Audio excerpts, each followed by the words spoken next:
Nataka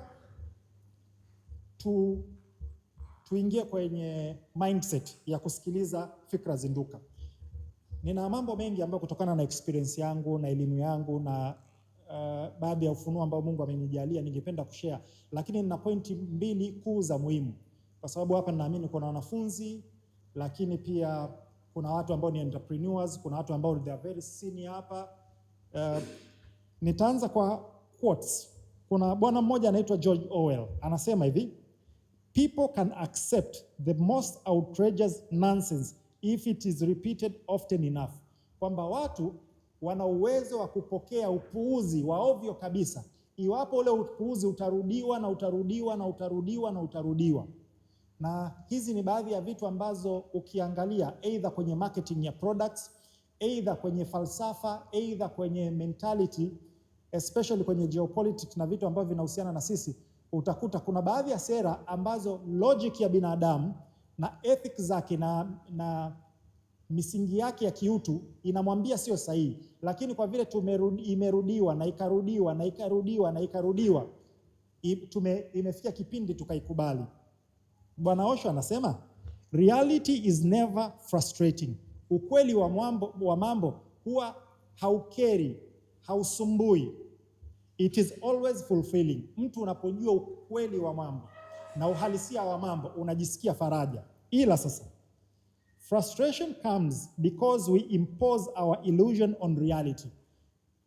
Shida inakuja na migongano inakuja na conflict inakuja pale ambavyo reality zetu tunachokiamini sisi au tunachokidhania tunapoilazimisha iendane na reality ya mambo. Hapo sasa ndo tunaanza kukutana na wakati mgumu. Kwa hiyo ni kitu ambacho kuna baadhi ya watu huwa ambao wana miongozo ya facts and logic na evidence based, wao ndo vitu ambavyo wanavifuata. Mtu aina hii yuko rahisi kubadilika na kukubali kitu kipya iwapo ushahidi utakuwa una mashiko.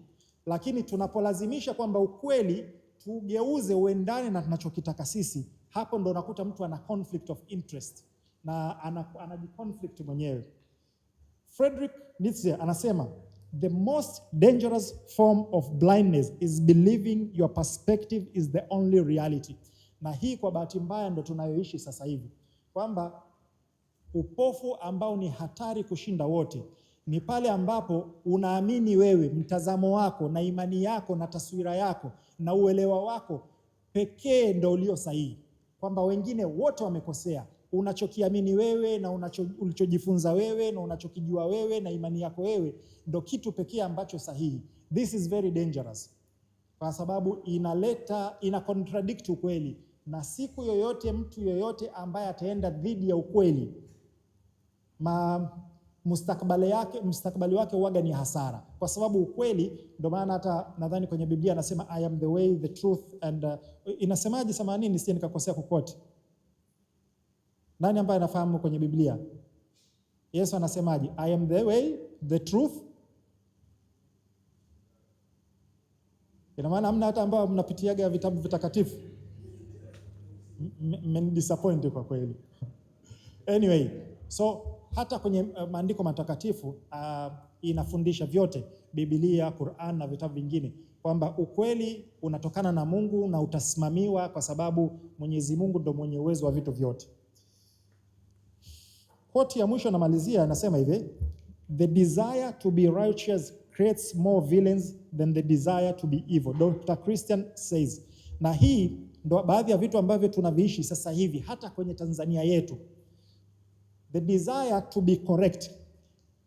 Mtu anataka awe right, awe sahihi, kiasi kwamba chochote ambacho kinaenda kinyume na usahihi wake inageuka kuwa adui na anavipiga vita. Anasema has created more villains than the desire to be evil.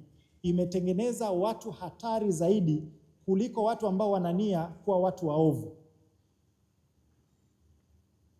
Kwenye mitandao tunakutana na vitu vingi, tunakutana na watu wengi ambao wanatuaminisha njia zao pekee ndio njia sahihi, alafu wanatuaminisha kwamba wao wanachokiamini peke yake ndio njia sahihi. Unajua sometimes, na nitakuja mbeleni kuongelea issue ya perspective and swala la perception and perspective. Mimi naweza nikasimama hapa nikachora 6. Kwangu mimi ni 6, lakini aliye upande wa pili anaiona 9. Sasa iwapo mimi nitakuwa na closed mind, ninaamini kwamba hii ni 6 na haiwezi kuwa namba nyingine yoyote, sometimes inawezekana mimi nikawa sahihi na mwenzangu akawa sahihi, na sometimes inawezekana mimi nikawa na makosa na mwenzangu akawa ni makosa. Moja ya psyops ni kwamba kuna kitu kinaitwa Husserl generalization, unajumuisha kila kitu. Kwa hiyo ni moja ya vitu ambavyo ni hatari sana. Sasa nataka tumalizie kwa kitu cha mwisho kabla sijamwalika Bwana Henry, na hii ni kauli ambayo ni ya Malcolm X. Anasema hivi: the greatest confusion is not knowing who you are. Kuchanganyikiwa au kutokuelewa ambapo ni kukubwa zaidi sio kujijua wewe ni nani. Yaani Malcolm ni moja wa watu ambao Mungu alimjalia upeo na quote zake zinaishi mpaka sasa hivi na ziko very relevant. Anasema when a man defines himself, no system can control him. Na ndo hichi ambacho anakuja kukielezea Bwana Henry, na ndo hichi ambacho tumekuwa tunakiishi zaidi. Anasema when a man defines himself, pale ambapo mtu anajitambua na anajiamulia yeye ni nani realistically. Mimi ni Mwafrika, mimi ni Mtanzania, mimi ninaweza, mimi ni mtu ambaye nikijaribu nitafanya. Iwapo utaamua na ukajitambua, hakuna mtu yoyote wa nje ambaye atakuja na atakwambia wewe ni mtu tofauti na yule na ukamwelewa, na hakuna mfumo wowote ambao utatengenezwa uweze kukutoa katika imani hiyo. Anasema when others define him, he becomes easy to manage. Na hii ndo system ambayo imewekwa kwenye ukoloni, kwamba tumetengenezewa Waafrika ni watu aina gani. Ukiangalia kwenye news utasikia sisi ni watu taarifa, kuna vita Afrika, kuna corruption Afrika, Afrika tunauana, Afrika tuna migogoro, Afrika hatuna hata uwezo wa kutengeneza dawa zetu, Afrika hatuna uwezo hata wa kupata elimu, Afrika asilia yetu tumetoka kwenye miti na kuvaa majani. Wametudefine.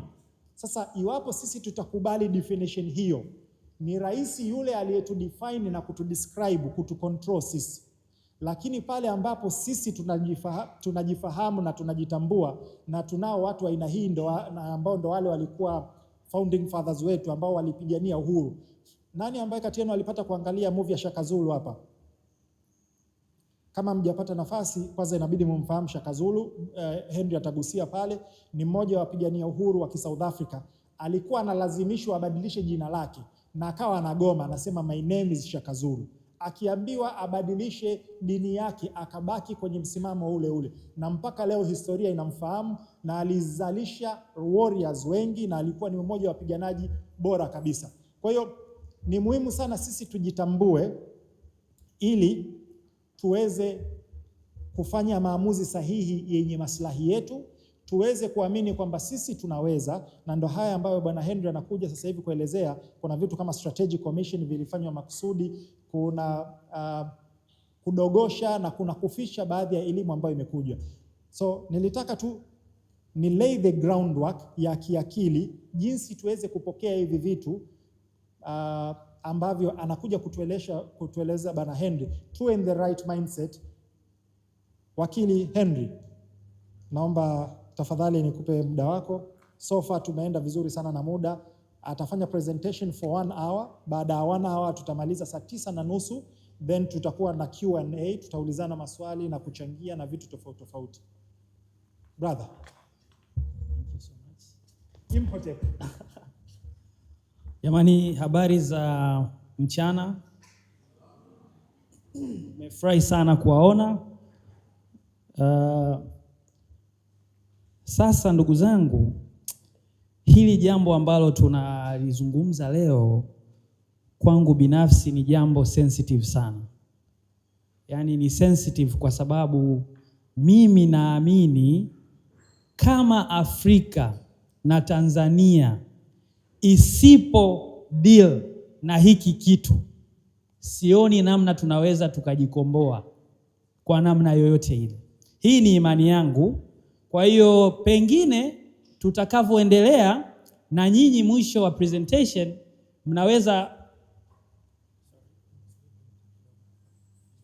mnaweza mkawa na mtazamo kama wangu au pengine mkawa na mtazamo tofauti. Sima amesema vizuri kwamba inawezekana mimi nikawa naona 6, mwingine akawa naona 9. Lakini kimsingi the idea ya fikra zinduka ni kujaribu kuondoa changamoto au tatizo la kifikra ambalo linasababisha matatizo mengine mengi kwenye nyanja zote ambazo zinatuhusu watu weusi na Waafrika kwa ujumla. Kwa hiyo labda mtu anaweza jiuliza, kwa sababu hata kwenye ile posta tumeweka tu fikra zinduka. Sasa mtu anajiuliza fikra zinduka kwenye sense ipi? Au kudecolonize the mindset. So nini maana ya fikra zinduka? Na pia ni njia zipi zimetumika kutengeneza hizo fikra tawaliwa? Kwa sababu tunataka kusema nini maana fikra tawaliwa, lakini pia nini imetengeneza hiyo. Kwa hiyo tunapozungumza kuhusu fikra tawaliwa au colonized mindset, kwa sababu huwezi kuzungumza kuondosha au kudecolonize fikra tawaliwa wakati mtu hajaelewa hata hizo fikra tawaliwa zenyewe ni nini. Kwa hiyo kitu cha kwanza, fikra tawaliwa unaweza ukaiaddress kwamba ni imani iliyopandikizwa ndani ya mtu kwamba historia yake, utamaduni wake, maadili yake, lugha yake si bora na lugha ya mkoloni ni bora kuliko yake yeye mwenyewe, na hivyo inasababisha hisia ndani ya huyo mtu ya uduni. Yaani kila akimwangalia yule aliyepandikiza zile fikra zake na kufanikisha hiyo project, yeye anajiona ni duni, anajiona ni mdogo, anajiona asiyefaa na ni mtegemezi. Kwa mfano, Afrika inaamini matatizo yake yatatatuliwa na wazungu. Uongo? Asilimia kubwa. Okay, not 100% ya Waafrika.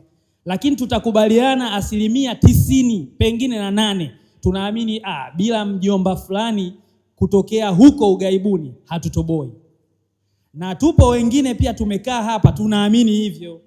Sio kosa lako, ni imani iliyopandikizwa. Lakini pia athari zinayokuja ni ya kisaikolojia na ni hatari kabisa. Yaani ni afadhali athari nyingine hata upate kilema cha kukatika mguu au mkono, lakini fikra zako ziwe intact. Ila ni hatari kupata ulemavu wa fikra. Ni hatari, yani ni afadhali the other way around. Kwa hiyo athari zake zinasababisha uendelevu hata baada ya uhuru. Ndio maana unajishangaa kwamba mbona wale watu hawapo na mitutu ya bunduki, lakini mbona bado tunadhibitiwa? Tunadhibitiwa kwa sababu wamedili na saikolojia na akili zetu na fikra zetu. Kwa hiyo inasababisha sisi kuendelea kupenda bidhaa zao, kupenda viwango vya uzuri tunavitest dhidi ya bidhaa zao, dhidi ya mambo yao. Ukitaka kusema nyumba nzuri against standard ipi? Dhidi ya standard yao wao. Kwa hiyo huangalii nyumba ya Mwafrika mwenzio, unaangalia kile unachokiona nje ya Afrika. Kwa hiyo ni issue ya saikolojia. Lakini pia hata mitindo ya maisha. Yaani mtindo wa maisha wa Kiafrika unaonekana wewe tunatumia neno uko nyuma, you are backward. Unaambia mshamba, na hili neno mshamba maana yake ndio hiyo kwamba mwenzetu huoni yanayoendelea huko mbele. Na tunafika sehemu tunasema ni bora uzaliwe mbwa Ulaya, si ndio? Kuliko kuzaliwa binadamu. Ona kufuru tunayoifanya. Sio kosa letu.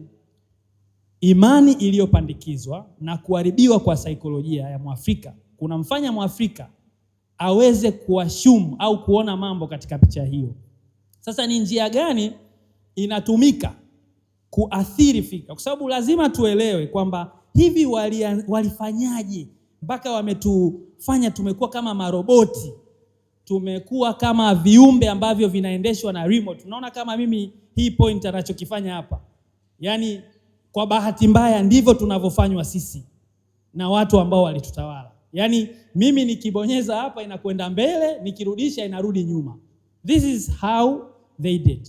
Kwa hiyo hiki ni kitu ambacho walikifanya kwa investment au kwa uwekezaji wa hali ya juu, kwa kutumia sayansi ya hali ya juu ya kudili na saikolojia na akili ya mwanadamu na fikra zake, na waliwekeza kwa manufaa wanayoyapata leo.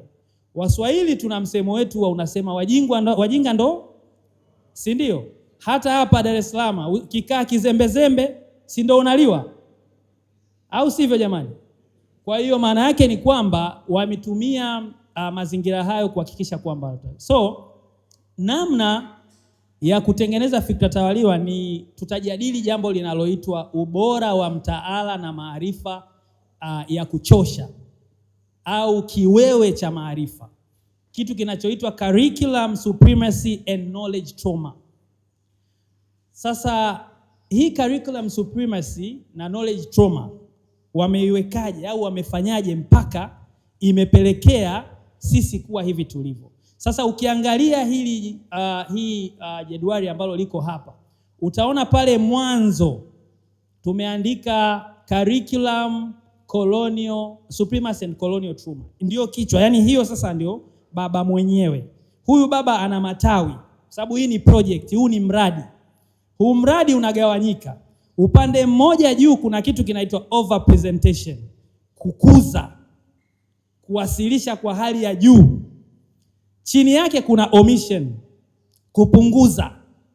Sasa kule kwenye kukuza, tunakuza nini? Tunakuza kitu kinaitwa, kuna matawi mawili, positive for whiteness. Tunakuza, tunasherehesha, tunazungumza sana, tunapush kitu chochote chanya kuhusu watu waliotutawala au weupe. Sasa weupe sio nzuri kwa sababu hata sisi weupe wapo. Ni bora tuseme wakoloni au wale ambao waliamua kututawala sisi kama jamii ya Kiafrika. Kwa hiyo maana yake kwenye mtaala huu unaoandaliwa unakuwa una hulka ya kukuza mambo chanya ya kwao. Ndio over presentation, sio presentation, over presentation. Yaani kukuza kupita kiasi.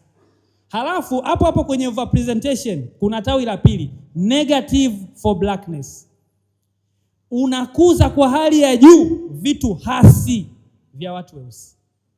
Yaani wewe ukiangalia TV, CNN, ukiangalia BBC, unasema jamani, hakuna hata kambuga ka wanyama kamoja mmekaona ambako kana miti mizuri. Ni vita, sijui South Sudani huko watu hali ni mbaya, watoto hawajala miezi 9. Sijui Kongo watu wanachinjana, they are cannibals, wanakulana nyama. Hicho ndo utakachokiona. That is overrepresentation of negative for blackness. That's why kila ukitune in channel zao ambazo in fact ni investment kubwa na zina reach kubwa, wanachokiona ni hicho. Na pia kwa bahati mbaya hata raia wao, kwa sababu hizi channels au hizi vyombo vya habari wanavidhibiti wao.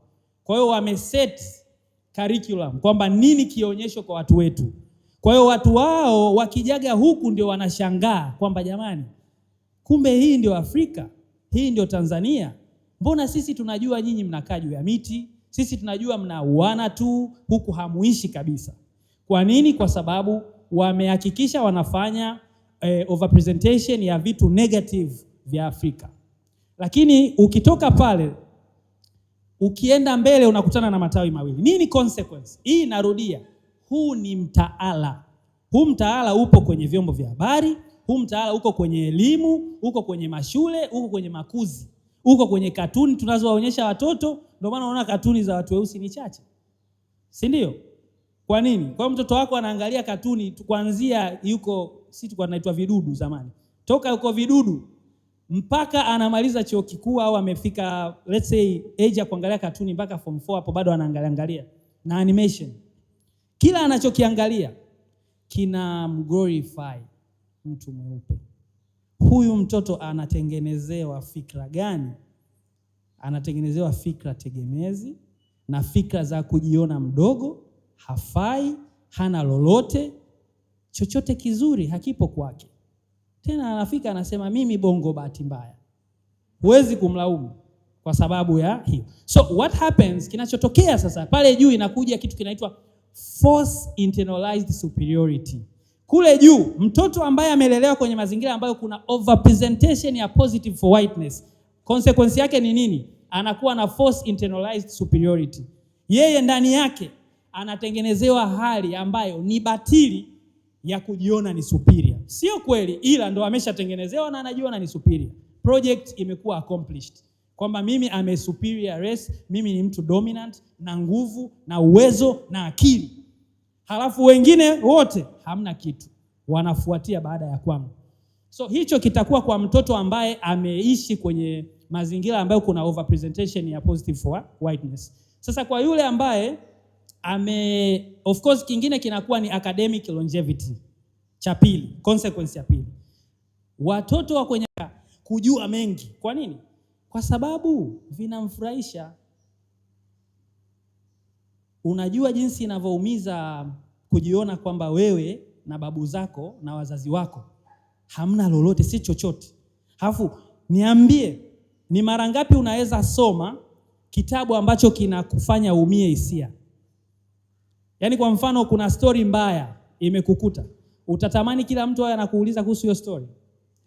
Huwezi kutamani. Kama ni msiba, ndio maana kuna watu wengine wao wanasema hata msiba, ukikutana na mtu ambaye ametoka kupata msiba, kama ulimpa pole online, ulimtumia message, ukikutana naye usianze kumzungumzisha mambo ya msiba.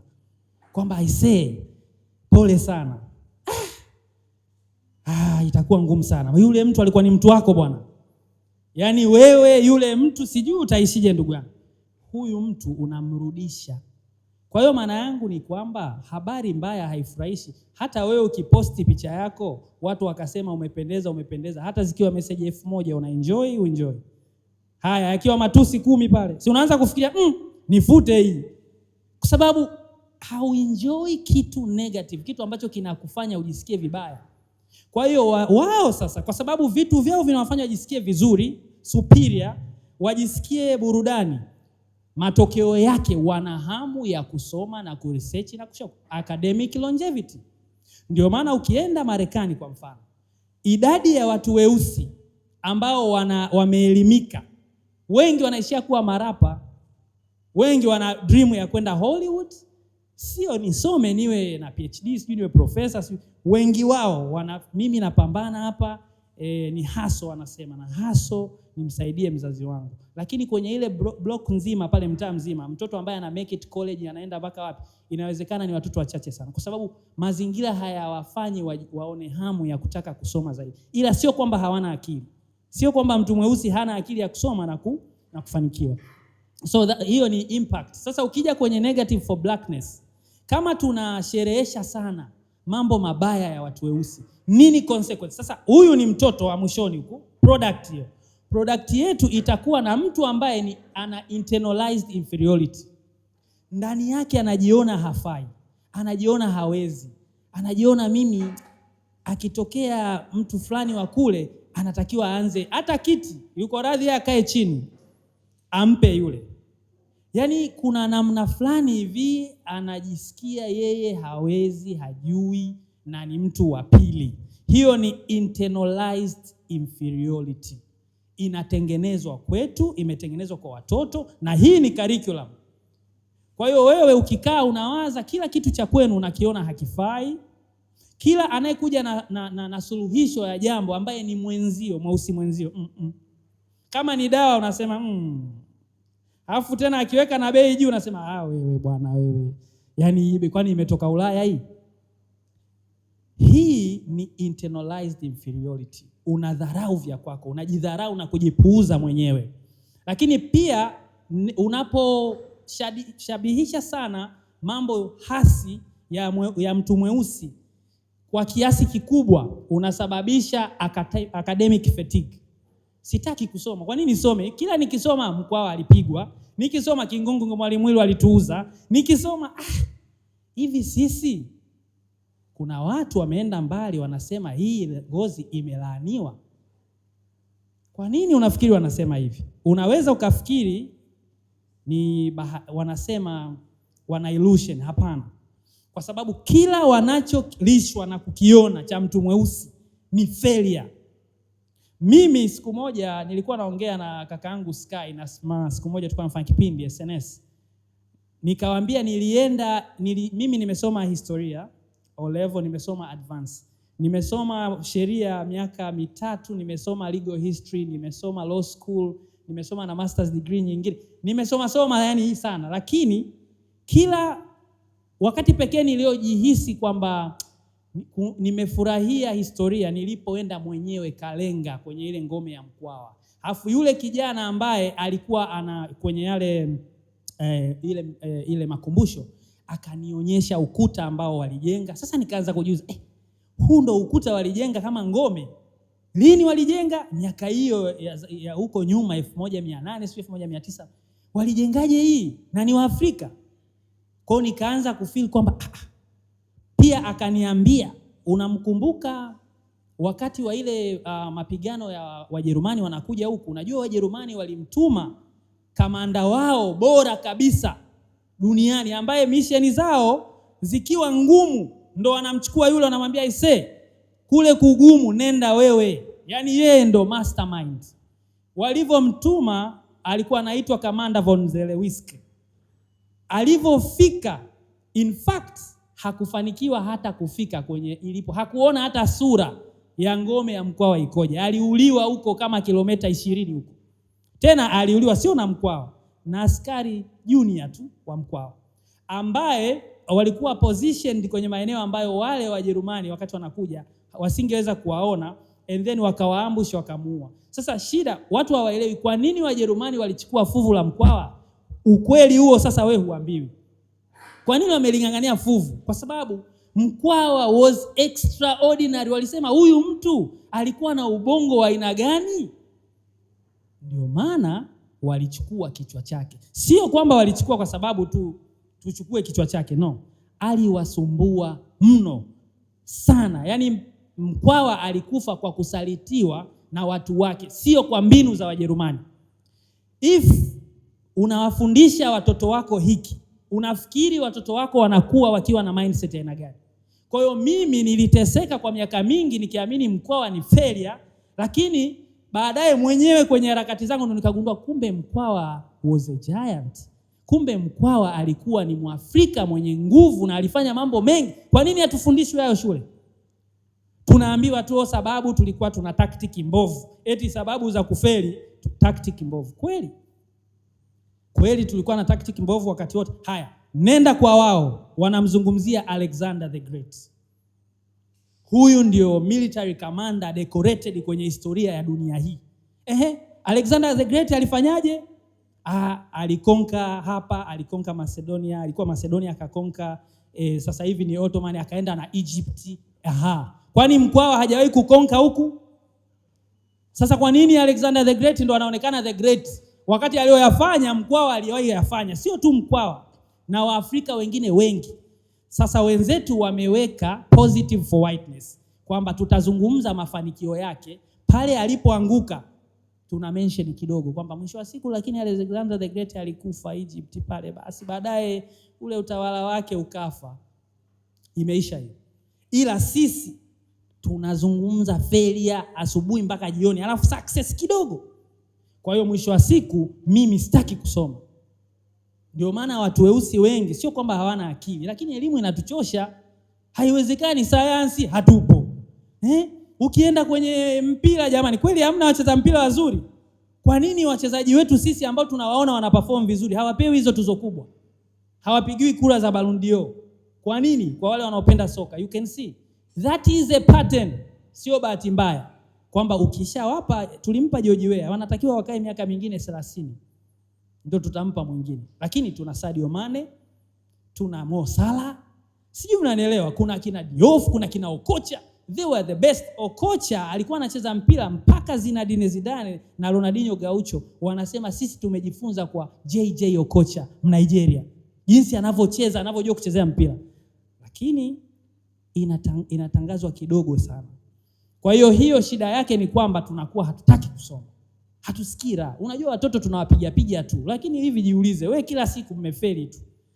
Unasomaje jamani? Yaani hamna raha ya kusoma. Wenzetu kuna raha kwa sababu mara Isaac Newton alifanya hiki, Akienda huku anasikia Alexander the Great, akienda huku anaambiwa kuna wanafalsafa wote ni wazungu. Wewe mwanafalsafa Mswahili unamwona wapi? Kwenye vitabu hawapo. Ina maana sisi wazee wetu walikuwa wafikiri. Kwa hiyo yote ni hiyo. So that is one part of overrepresentation. Second ni omission. Kwa sababu hii ni curriculum imewekwa mahususi, imetengenezwa mahususi kuachieve matokeo mwishoni.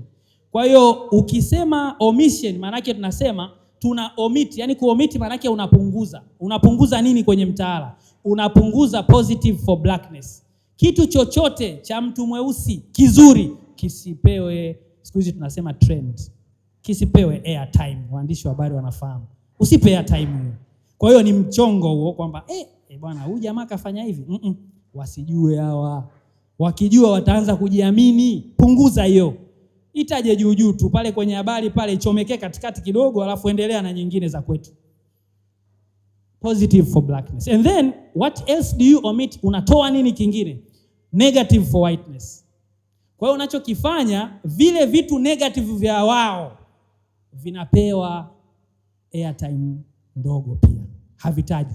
Mablanda wanaoyafanya hawasemi. Wao wanataja mambo makubwa tu. Hawatuonyeshi maeneo yao ya hovyo ambayo yako kule. Kila ukiangalia movie ni majengo makubwa. Tena mpaka wakiwa wanaigizia sehemu mbaya unahisi wanaigiza tu.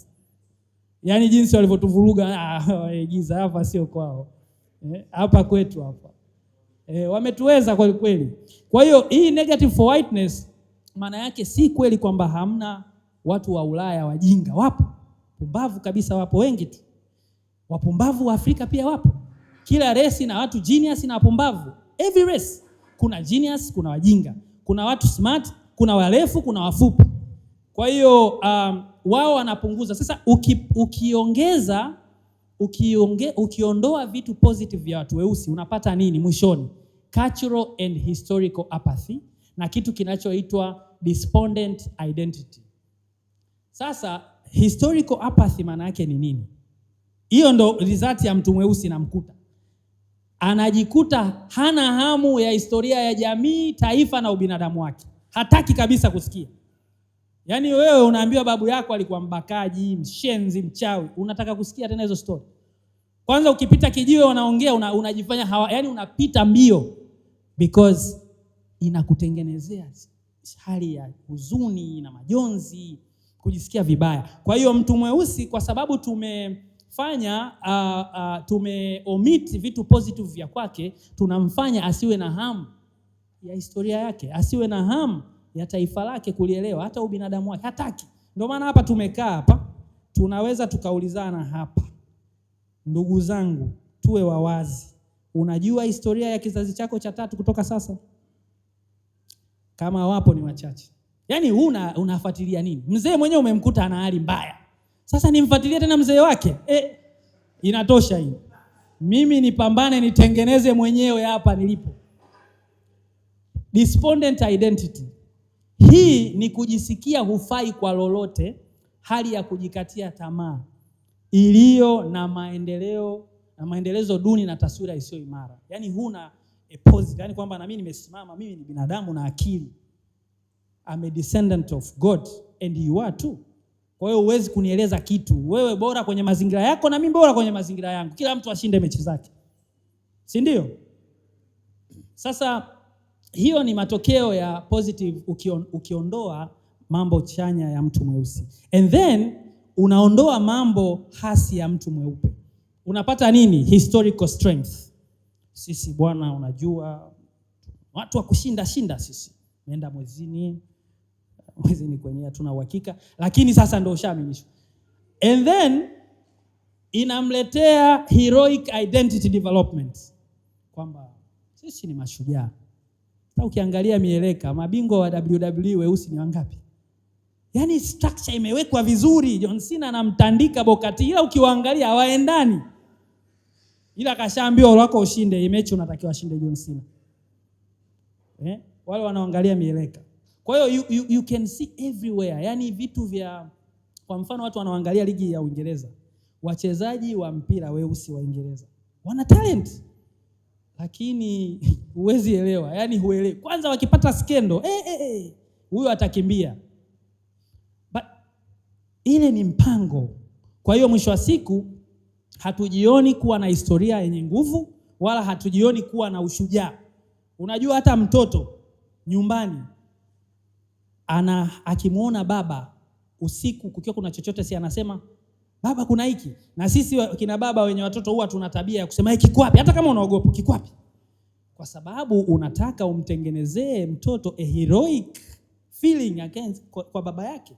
Lakini na wewe unajificha kwenye kochi, yeye sijui nini, anaona yeye huyu mcho. Kwa hiyo mtoto utamharibu ya kukuona huyu baba hastahili kuwa baba, kwa sababu kumbe mimi na yeye letu ni moja. Sasa baada ya hiyo ni curriculum. Sasa nyinyi mtaniambia, sisi sote tumesoma. Naombeni mniambie, wakati unasoma toka umeanza ulivyoanza mpaka umemaliza. Kwanza nawapongeza. Kama ulimaliza, umepambana. Bro, umepambana sana. I say, elimu inachosha bwana. Wewe ni kushindwa anzia darasa la kwanza mpaka chuo kikuu. Ukitoka unakuja tena mtaani unashindwa. Yaani unajiona sijui unaelewa Kwa hiyo it's not easy to make it. Watu hawaelewi. Tunasoma elimu ngumu kwa sababu ni elimu ambayo haitu encourage na tu discourage, lakini tunatakiwa tusome. Sasa huyu si mwamba huyo, mtu kamaliza huyo. Hata kama ana GPA ya 2.0, huyo mwamba. Sababu si elimu iliyokuwa ni rahisi kuipata kutokana na mazingira yalivyotengenezwa. So now we have to unlearn the historical lies and relearn the truth. Tunatakiwa sasa tuutoe ule uongo tuliofundishwa kuhusu Mwafrika na mtu mweusi, tujifunze ukweli wa mtu mweusi ambao haufundishwi. And naomba nisitafsirike vibaya. Sina maana watu weusi hawana mambo ya hovyo ambayo wamewahi kuyafanya kwenye historia. Hapana. Kila race, narudia, ina mambo ya hovyo wamewahi kuyafanya na mambo ya maana wamewahi kuyafanya. Lakini level ya sisi kuyatangaza mambo chanya, hapo ndo shida tulionayo, na ndo maana ya fikra zinduka. Na tusipojisemea sisi, tusipojitafakari sisi, hakuna mtu atakuja kutafakari kwa niaba yako. Kwa hiyo utaendelea wewe na generation yako kuendelea kuwa watumwa na kutumika for the rest. This is a project. Hii ni project, ni mradi wa watu kuishi. Kwa hiyo utaamua wewe uendelee kuwafanya waishi au na wewe ushtuke uiokoe generation yako. Sasa mimi naomba tuzungumze mambo 100 yaliyofichwa kuhusu Afrika, ambayo kama umewahi kuyasikia hongera, kama hujawahi utayasikia leo hapa. Alafu utaniambia mwisho wa siku unasema nini kuhusu Afrika wako, unasema nini kuhusu watu weusi. Kwa hiyo of course kutokana na muda hatutajadili mambo 100 yote. Tutajadili baadhi tu, tuone kile tulichokisoma kwenye curriculum supremacy and knowledge trauma, kuchoshwa na mtaala na maumivu ya kimaarifa au ya maarifa. Historia ya binadamu, fact number 1. Hata ukiingia Google sasa hivi, Google yenyewe imeshindwa kudanganya. Kuna vitu havidanganyiki. Google inasema Africa is a cradle of humankind. Not me. Google ni ya kwetu. Huenda ni yetu, hatujui tu. Wamewasainisha watu mikataba huko, usiseme wewe ndio ulitengeneza. You never know. Kwa hiyo Africa is the cradle of humankind. Kuna ushahidi wa kiasilia, sio maneno matupu. Binadamu wote wakitaka kurejea chanzo chao hicho wanaanzia Afrika. Old Vicoch. Sawa? South Africa, ukienda kuna fossil hominid site ya South Africa. Lile fuvu lililokutwa pale na ile mifupa ina zaidi ya umri wa miaka 3.5 mpaka 1.5. Haijawahi kuonekana fuvu hilo au mifupa hiyo sehemu yoyote nyingine duniani zaidi ya South Africa. Ukija Tanzania, Old Vicoch, sijui kama tumewahi kwenda au tunasikia gafu tunasema ndio yale knowledge trauma. Hawayaelezi vizuri, yanachosha. So kuna kitu kinaitwa Homo habilis and Homo erectus. Hapo Ngorongoro hapo UNESCO wenyewe wamecertify kwamba hapa tumekuta kumbukumbu ya asili ya binadamu ya kale zaidi. Hapa. Jamani, hapa Tanzania, South Africa. Sasa maana yake ukitaka kutrace genetic ya binadamu unaanzia wapi? Sio mimi, ni UNESCO na Google inasema. So point yangu ni nini? unapozungumzia historia ya binadamu lazima uzungumze Afrika. Sijui tunaelewana? Usipozungumza Afrika unadanganya, unapotosha. Na sisi ni tunakwambia kwa wepesi, tuletee mifupa basi ya kale zaidi kuliko hii. Ukituletea tuko sawa. Kwa hiyo hii inaonyesha Afrika na Waafrika wana nafasi kwenye tafsiri na asili ya binadamu wa kwanza. Hivi ndio vitu lazima uwafundishe sana watoto waelewe, wasiwe wanakaa hapa wanawaza, nipambane nikimaliza chuo niende huko. Uende wapi? Kama unaenda, yani siwe kwamba eti ndio sehemu ya kukimbilia kwa sababu huku kubaya. Hapa pana historia, hapa ndo asili ya binadamu. Fact number 2. Nani alimuelimisha nani? Maana yake tumekuwa tukiambiwa nyinyi tuyakuta juu ya miti, hamjui chochote, you are good for nothing. Nini historia inatuambia? Wao wanasema walitufundisha, si ndio? Huu ni upotoshaji. Na wanasema Afrika ni bara jeusi, it's a dark continent. Hamjawahi kusikia hiyo kauli? Na nyinyi hamkubali kimoyomoyo? Sema ukweli, hujawahi kukubali wewe. Kuna sehemu umekaa ukasema kama kweli, sio kweli. Wamekuharibu wewe. Wanasema we are savages. Unajua savages? Unajua maneno ya Kiingereza yasikufurahishe kwamba yana sound vizuri. Ni shida. Yaani wewe ni kama mnyama. Imagine sasa hivi unavyotembea, uweke mikono chini hiyo miwili. Alafu wewe unaparua kama kwenye jalala hivi. Sasa that is a savage. Ndio wanasema wewe walikukuta huko hivyo. Hata kutembea uenda na miguu miwili, wao ndio walikufundisha. Nipiga hesabu toa 833 toa 255. Almost miaka 500 nyuma ya wao wa Afrika walishaanza andika. Zingatia mtu kama Imhotep. Smart Tanzania anaita Imhotep. Imhotep huyu alikuwa ni mweusi multi genius, Mwafrika kabisa, na alikuwa ni afisa wa ngazi ya juu wa serikali ya Farao. Huwa tunamsoma Farao hatujawahi kumsoma Imhotep. Hawatuambii. Huyu ndiye aliyemfanya Farao awe na hizo sifa nyingine zilizokuwepo. Mtu mweusi.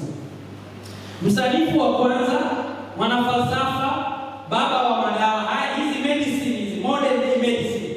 Imhotep ndio mwanzilishi wa awali kabisa. So wanafunzi anasoma udaktari, anayesoma chuo cha afya, sina uhakika kama kwenye vitabu anafundishwa kuhusu Imhotep. Anafundishwa kuhusu Asclepius, anafundishwa kuhusu Hippocrates. Hippocrates of course, ndio tukasema ni Hippocrates, yeye anachukuliwa kuwa ni mmoja wa wanafalsafa wa ugunduzi wa dawa mapema wa Ugiriki. Lakini Imhotep, Wagiriki wenyewe kutokana na ujuzi na mambo aliyofanya kwenye sekta ya madawa, walimbatiza jina la Asclepius. Kwa maana ya wao walimbatiza kama the god of healing. Kwamba Imhotep ndio baba wa tiba, Mungu wa tiba. Sio Hippocrates tu. Because Wagiriki wanajua ukweli kwamba huyu mtu mweusi huyu Imhotep ndiye aliyegundua procedure. Leo hii unaenda hospitali unapewa pimo, angaliwa hali ya ugonjwa ikoje, tuanze na dawa hii. Imhotep wali destroy maandishi yake, waliaiba, wakaondoka nayo, na hawajawahi kumzungumza na hawamzungumzi vizuri. Ila ukweli huo una tabia ya kupanda ngazi. Utafika tu hapo ndipo tulipokuwa. Unajua Imhotep ndio alibuni mapiramidi ya leo ambayo tunaenda kufanya utalii Misri. Hamna mtu anaenda Misri hataki kwenda kuona zile piramidi. Unajua aliyebuni ni nani? Ni Imhotep mtu mweusi. Alibuni picha ambazo wazungu kuna kipindi baada ya kudestroy historia wakasema haya mabwana yalio makubwa eti vilijenga viumbe kutoka nje ya sayari, aliens. But it was a black man, Imhotep, who designed and constructed. Na wakati wale watu wanajenga wanaanguka na kuumia, Imhotep ndo akaanza kubuni namna ya kuatreat medicine and procedure. Man genius. So ukiona anajiita Imhotep, it's because it is empowering, okay? Kwa sababu ancestors wetu hawakuwa failed. Ndio maana unatakiwa claim ile identity. Huyo mwamba kabisa. Wamemchoka choka wanavyojua, lakini ndio hivyo, wewe ipo kivivu. So ukienda Egypt leo kuna pyramid inaitwa the Pyramid of Saqqara. Hii Pyramid of Saqqara wameweka kabisa wenyewe, wameandika in tribute ya Imhotep, na wameandika mambo waliyofanya. Lakini narudia, omission of positive for blackness. Kwa hiyo wanaondoa, kwa maana hatuambiwi mpaka tutumie nguvu nyingi kujifunza kuelewa hivi vitu. Kwa nini sanamu zilizochongwa kubwa za ajabu Egypt zimevunjwa pua? Kwa nini pua zimevunjwa? Ni mmomonyoko wa udongo, right? Kwa hiyo mmomonyoko wa udongo ulichagua pua za sanamu zote, ukazivunja, ukaacha kile. Sisi tumesoma physical geography, erosion. Kuna topic inaitwa soil erosion. Sijawahi kuona aina ya mmomonyoko wa aina hii. Inamonyoa pua tu. Ila ukiziangalia hizi sanamu, pua haifichi asili ya mtu mzima. Kwa hiyo ilifika sehemu historia ilibidi iharibiwe kumfanya mtu mweusi awe mdogo, na lazima ufiche ukweli. Ukiangalia unaona sasa hizo zote. Huyu ni farao, na of course zipo accounts zinazosema wako farao ambao walikuwa weusi. Sio farao wote walikuwa weupe. Wapo. Unaona pua zimevunjwa. Unaona hizo pua? Kuna dadangu nikimwangalia hapa naona kabisa ni huyu. Hapo unaniambiaje mtu mmoja? Yaani sitaki kutaja kabisa, yaani ni sisi tulichorwa. Na tunafanana kweli, hata wewe mkana wewe hivyo. Nyanja ya uchumi. Nyinyi mlikuwa kuna maendeleo, failure, na chochote. Uchumi tukijadili tunaamini uchumi ulianza baada ya ukoloni. Lakini kabla ya ukoloni Afrika ilikuwa na uchumi wa hali ya juu iliyoendeshwa na kilimo, uchimbaji wa madini na biashara. Vizuri kabisa. Tuko vizuri, hatuhitaji maskaveta yao. Kwa tunachimba. Mfano wa biashara ilikuwa ni kupitia Sahara, Trans-Saharan trade kwenye sukari, chumvi pamoja na dhahabu. Ilikuwa ni njia mojawapo inafanyika biashara. Nguvu kubwa ya kiuchumi ya Afrika pia ilihusisha miliki kubwa ya kibiashara. Ufalme wa Ghana karne ya 6 mpaka ya 13. Mali karne ya 13, Songhai ambazo zilidhibiti njia muhimu ya biashara. Sio biashara ya Afrika, biashara ya mabara.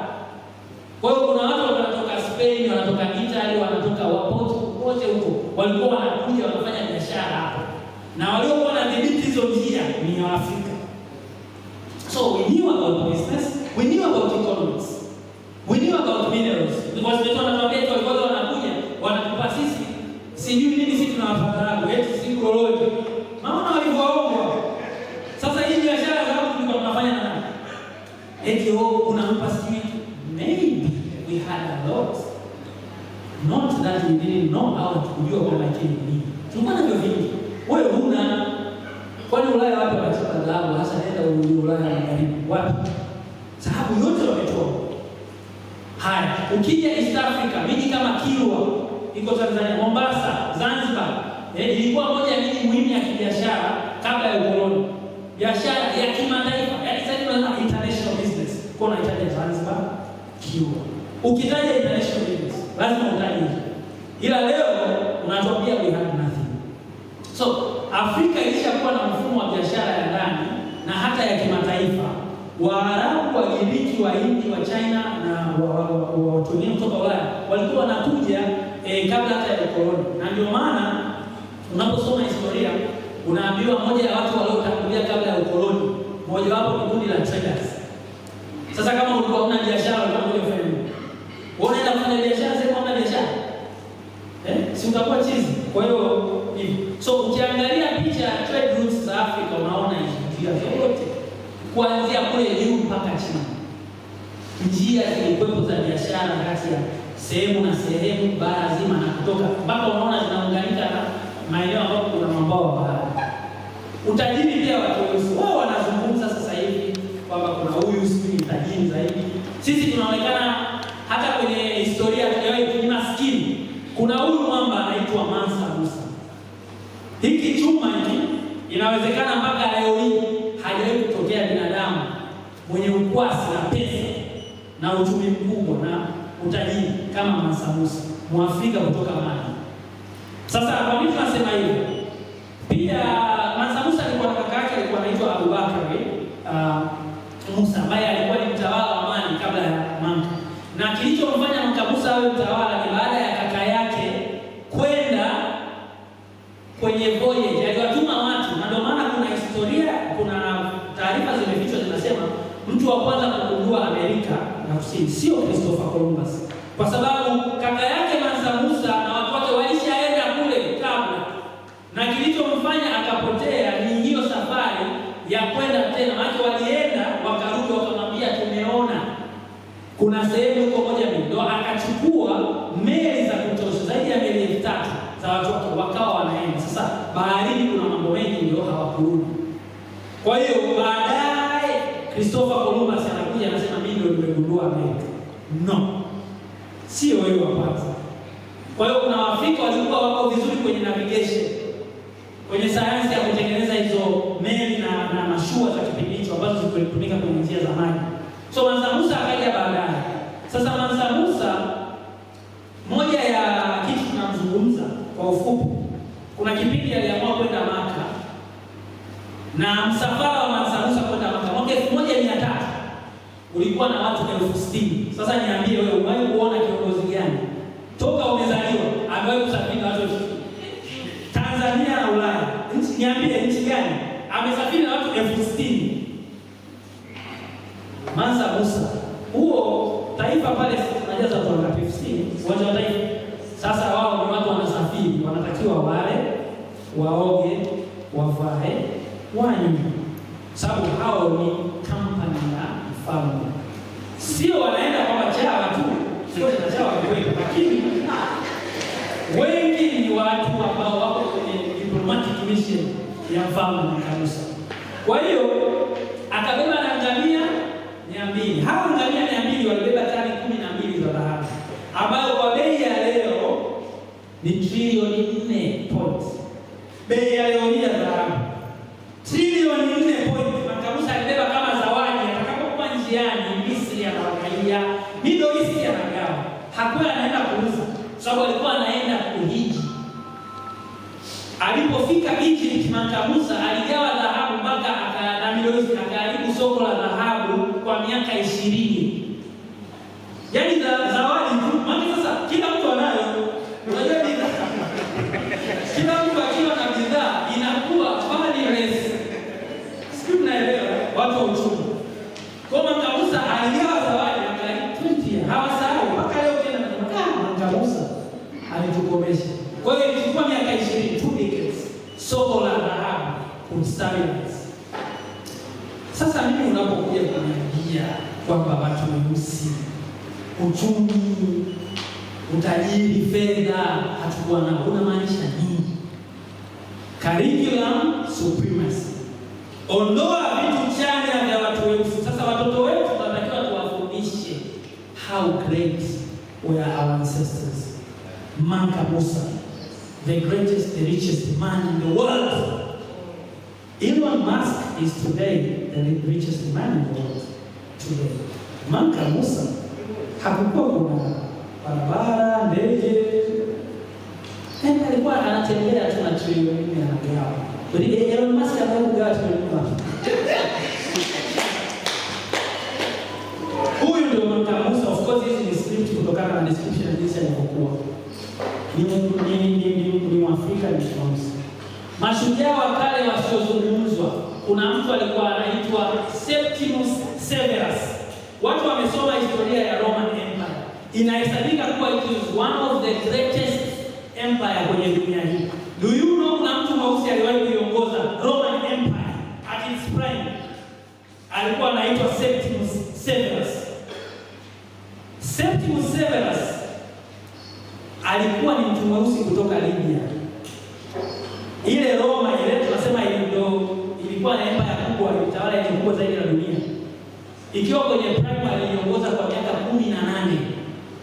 Na huyu bwana aliwahi kujenga, aliomba msaada na Waingereza, akajenga kitu kinaitwa the Roman London Wall. Huo ukuta upo, huyo of course amtengenezea ujanja aonekane namna gani, lakini huyu ni mtu mweusi alijenga ukuta. Ukienda London, nenda ukaonyeshwe huo ukuta upo, na huo ukuta una zaidi ya miaka 1800 kwa sasa hivi, kwa sababu toka ulipojenga aliopo, kwa sababu wale Waingereza, kuna makabila ya kaskazini yalikuwa yanavamia mji wa London, ungeweza kuanguka. Kwa hiyo akamwomba, tunaomba utusaidie, ndio akajenga ukuta wenye una spini zaidi nafikiri ya kilomita 3 kama sio 6, kama ngome. Kwa hiyo ni ukuta ambao ulikuwa una inchi kama 6 thick, ulikuwa ni uwezi penetrable, nasema yani uwezi kutoboa hivi. Septimus Severus, mtu mweusi. Kwa hiyo tukizungumza historia ya Roman Empire wa Afrika, tumzungumze Septimus Severus, kwa sababu this was our hero, na alishiriki kwenye mageuzi makubwa ya jeshi la Roma, kwa sababu ile jeshi mwanzo lilikuwa linamilikiwa na watu, yaani mtu ana askari labda 3000, yeye anawalisha yeye, anawakontrol. Kwa hiyo inabidi Empire amuombe, bwana kuna vita kule, ndugu yangu wewe ni gavana wa Iringa, sijui wasongea, naomba uende ukanisaidie. Sasa Septimus Severus akasema hatuwezi kuwa na watu wanaomiliki jeshi. Roma ndio itamiliki jeshi. Akafuta ule mfumo wa legions kumiliki vikundi vya kijeshi, na akafanya mageuzi makubwa ya kijeshi ambayo yalifanya Roma iendelee kuwa stable kwa muda mrefu. Umewahi kusoma hiyo?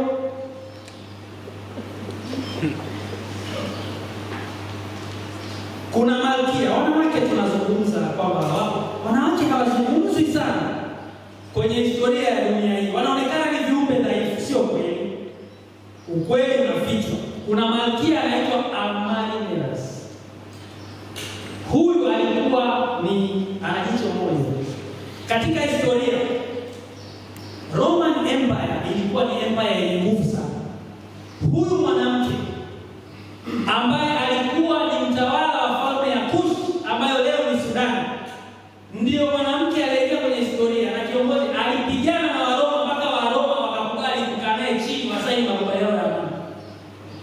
Kwingine walikuwa wanapiga wanachukua, piga wanachukua. Egypt pale walichakaza wanachukua. Sasa wakaanza kusogelea kwa huyu aliresist mpaka anaitwa Emperor Augustus akasema jamani, huyu tumwache. Kwa hiyo akasaini mkataba ambao peace treaty, ambayo ina Waroma walikiri hawatawatoza kodi watu wa Kush, hawatataka kuwatawala au kuwavamia kwa namna yoyote. Kwa hiyo alifanikiwa kuwasaidia watu wake, na hilo jicho moja alilipoteza kwenye bato na hao Warumi. Na kuna kipindi huyu Queen Amaryllis, huyu alikata kichwa cha Emperor Augustus. Walikuwa wanaweka masanamu kwenye ngome yao, kama siku hizi kwenye ofisi tunaweka picha za viongozi.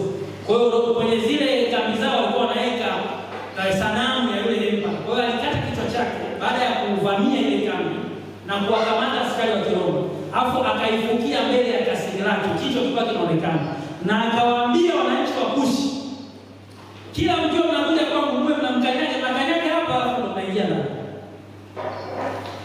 Alifanya vile ili watu wa Kushi wasiwaone wa Roma kama ni watu wa ajabu. Yaani alikuwa anawasabia, anaonyesha hawa ni wadogo tu. Fikra. Kwa hiyo yupo huyu kwenye historia. Naweza ukaona hapo kuhusu elimu ya juu. Tumesoma chuo kikuu. Wewe wa Afrika wamesoma chuo kikuu siku nyingi baba. Sio wa kwanza wewe. Lakini sisi tunaona kama vile hivi, tukisema historia ya vyuo vikuu Afrika tunazungumzia wakati wa ukoloni. Sio kweli. Kulikuwa kuna chuo kikuu cha Timbuktu. Hiki chuo kwa mali na mpaka leo of course kuna makumbusho yake. Hiki chuo ni chuo cha kale zaidi duniani. Kilianzishwa miaka ya 1000 na kulikuwa kina wanafunzi 25,000. Yaani imagine miaka 1000 iliyopita wanafunzi 25,000. Hicho ni chuo kidogo. Chuo kikuu cha Timbuktu kilifundisha elimu ya anga, hesabu na sheria. Na mimi ni descendants Kwa hiyo maana yake na mimi ningekuepo wakati wa Timbuktu ningesoma sheria. Kwa sababu chuo kilikuwepo. Kwa hiyo ningezaliwa mwaka 1000 huko ningesoma huko. Oxford mpaka sasa hivi na miaka 900. Harvard ina miaka michache, hivi ni 390. Pia kulikuwa kuna chuo cha Al-Azhar kule Misri, pia chuo kikuu cha Sankore Mali. Vyuo hivi ni alama isiyofutika ya weledi wa kitaaluma wa Waafrika kabla ya wakoloni kuja. Kwa hiyo unapomfundisha mtoto kuhusu Afrika na elimu, lazima umwambie tulikuwa na vyuo vyetu. Vilikuwa vizuri na vilikuwa vinaweza kuchukua wanafunzi wengi. UDOM sasa hivi nafikiri kinapambana. Sijui UDOM kama wanafuta wanafunzi 25,000. Tanzania kwa chuo gani kinachukua wanafunzi 25,000? Aaron, nimekuwepo kwenye eneo taaluma ya kufundisha chuo. Sikumbuki kama 25,000 siku. Maybe sahihi Aaron. Sekta ya dawa. Nilisema kuhusu Imhotep. Imhotep ndio aliyechukuliwa kwamba ni father of medicine na yeye ndio aliyegundua kusia na mambo ya dawa. Mifano mingine Bunyoro hapo Uganda. Bunyoro Kingdom hapo. Waingereza wao walikuwa kina mama mnafahamu kitu kinaitwa C-section, si ndio? Kama mtanisaisha kama nisiko sahihi. Ni kama ni operation kwa ajili ya uzazi, si? Si ndio? Operation kwa ajili ya uzazi. Sasa hii operation kwa ajili ya uzazi Waingereza wamechukua muda mrefu sana kuwa na uwezo wa kumtoa mtoto na mama wakiwa wazima. Zamani Waingereza walikuwa wanafanya operation, yani wanaamua nani aishi kwenye C-section, kwamba imefikia hatua ambayo aidha mama au mtoto, sio wote. Bunyoro hapa miaka mingi iliyopita tulikuwa tuna uwezo wa kumtoa mtoto na mama mzima. Ipigeni makofi jamani. Watu wanaosoma udaktari na medicine wanafundishwa haya mambo, kwamba Bunyoro walikuwa na wanapaka wana pombe fulani ya banana, inaitwa banana, I don't know banana nini, lakini kama pombe fulani kama sanitizer, ambayo kabla ya kufanya wanajimwagia kwenye mikono, wanamwagia vifaa na wanamnywesha mgonjwa. Waingereza